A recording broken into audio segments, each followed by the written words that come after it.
ഞാൻ പറഞ്ഞില്ല, no comments എന്ന് പറഞ്ഞാൽ നോ കമൻസ് ആണ്.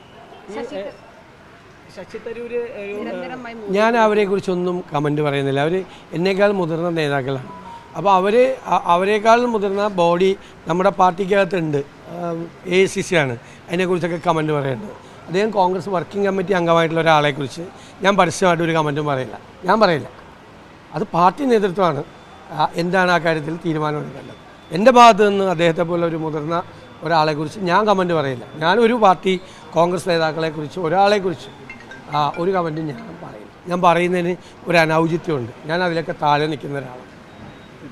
വർഗീയവാദികളുടെ വോട്ട് കിട്ടാതെ സന്തോഷമുള്ളതാണ് LDFിൻ്റെ സ്ഥാനാർത്ഥി കഴിഞ്ഞ ദിവസം. ഞാൻ അദ്ദേഹത്തെ കുറ്റപ്പെടുത്തുന്നില്ല. അദ്ദേഹത്തിൻ്റെ സ്ഥാനത്ത് ആരാണെങ്കിലും അതിനുള്ള ന്യായീകരണങ്ങൾ തേടി പോവും.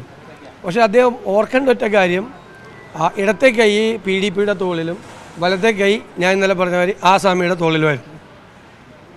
അത്രയും ഒന്ന് ഓർത്താൽ മതി. അതെല്ലാ കേരളത്തിലെ ജനങ്ങൾക്ക് അറിയാം രണ്ട് കൈയും ആരുടെ തോളിലായിരുന്നു എന്ന്. അവരുടെ രണ്ട് കൈകളും ആരുടെ തോളിലായിരുന്നു എന്ന് നിലമ്പൂരിലെ ജനങ്ങൾക്ക് അത് ബോധ്യപ്പെട്ടുകൊണ്ടാണല്ലോ. ഇനി ഞങ്ങൾക്ക് വോട്ട് ചെയ്തത് വർഗീയവാദികളും തീവ്രവാദികളുമാണ്.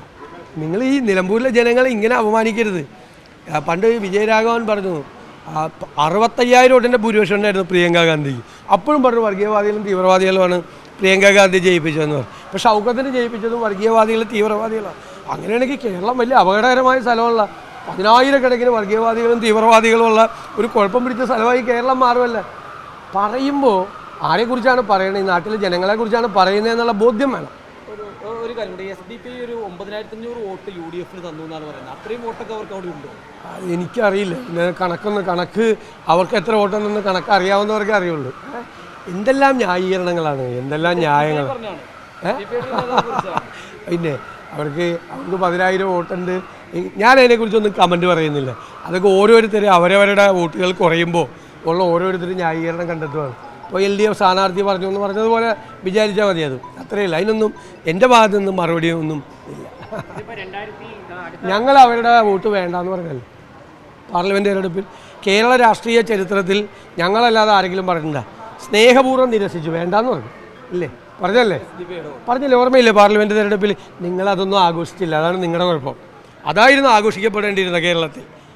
അതൊന്നും ആഘോഷിച്ചില്ല നിങ്ങൾ. അതെടുത്ത ധീരമായ തീരുമാനങ്ങൾ എന്ന് പറയുന്നത് അതാണ്. UDFിൻ്റെ രാഷ്ട്രീയ ചരിത്രത്തിലെ ഏറ്റവും വലിയ ധീരമായ തീരുമാനമായിരുന്നു അത്. ആ വോട്ട് വേണ്ടാന്ന് പറഞ്ഞു. പിന്നെന്തിനാ അവർ നമുക്ക് വോട്ട് ചെയ്യുന്നത്?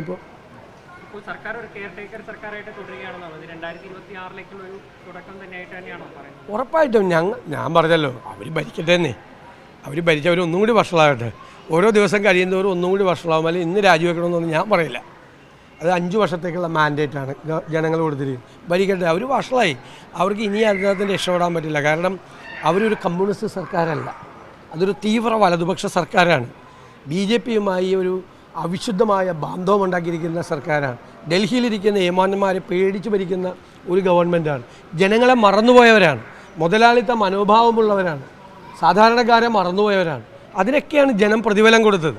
അത് തിരിച്ചറിയാൻ അവർക്ക് പറ്റിയില്ലെങ്കിൽ ഞങ്ങൾക്ക് സന്തോഷം. ഇനിയും അത് തിരിച്ചറിയാതെ മുന്നോട്ട് പോയാൽ ഞങ്ങൾക്ക് കുറച്ചുകൂടി നല്ലതല്ലേ. അവരത് തിരിച്ചറിഞ്ഞ് നന്നായി പ്രവർത്തിച്ചാൽ ഞങ്ങൾക്ക് ബുദ്ധിമുട്ടല്ലേ. തിരിച്ചറിയരുത്.